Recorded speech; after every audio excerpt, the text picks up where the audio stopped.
My wife and I had been on the road for quite a while, and company was coming as soon as we got home. And frankly, with the whirlwind that preceded our departure, there was some unfinished work that we left behind at home. And thankfully, a friend came over while we were gone and pitched in. And one job my wife had asked her to tackle was to get some stubborn food and melted wax spots out of our nice red tablecloth. Well, one of the first things we noticed when we walked in the door after our trip was that tablecloth spread out on the dining room table, looking as good as new, and it had a handwritten note on it. It simply said, "I'm clean, I've been washed, and all my dirty spots came out." Pretty amazing. A note from a tablecloth. That could only happen at our house, believe me. Well, I'm Ron Hutchcraft, and I want to have a word with you today about finally clean. Not long after I read that note on the tablecloth, I thought to myself, Ron, you should have a note like that on you. Because those words describe what Jesus Christ did for me, something no religion could have ever done. I'm clean. I've been washed, and all my dirty spots came out.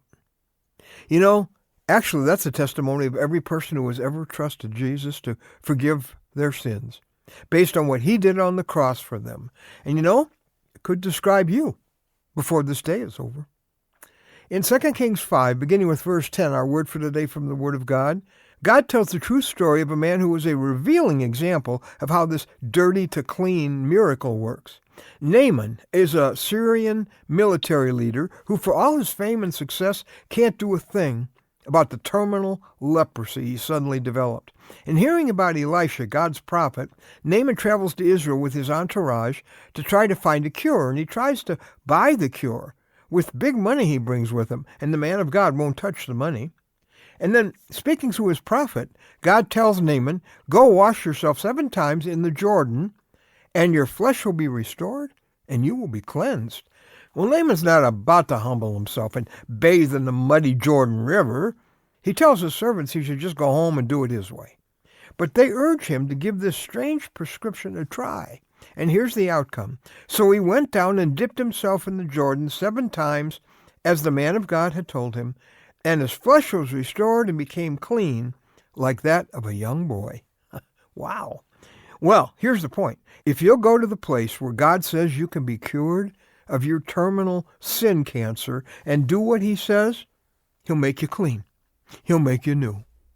And you can't buy his forgiveness by giving him money. You can't earn his forgiveness by doing great things.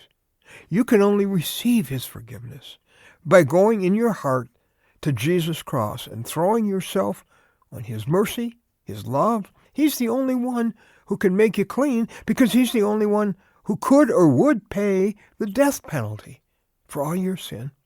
So this can be the day you can bring to Jesus all those mistakes, all the wreckage, all the regrets of a lifetime, so you can be clean inside for the first time in your life. Doesn't that sound good? He's waiting to hear from you. I mean, you could talk to him something like this. "Jesus, you died on that cross to pay for my sin. And you know, I have never really grabbed you in total trust to be my rescuer from my sin.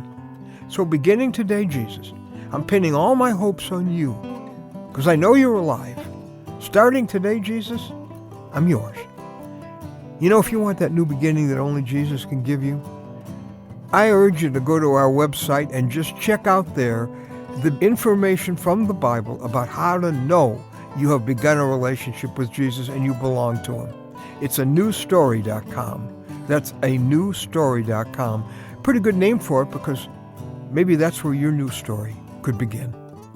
See, there's no greater peace, there's no greater freedom than to be able to say from this day on, I'm clean, I've been washed, and all my dirty spots came out.